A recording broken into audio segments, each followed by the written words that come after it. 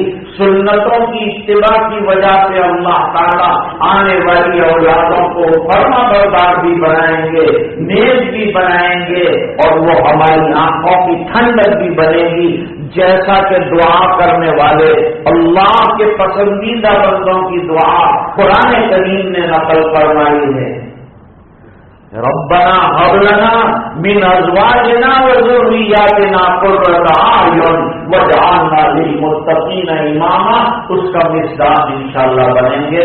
اللہ تعالیٰ آج کے نکاح کو مبارک فرمائے، باعث خیر و برکت بنائے، اور ہر قسم کے شرور اور فتن سے اللہ تعالیٰ حفاظت فرمائے. واخر دعوانا الحمدللہ.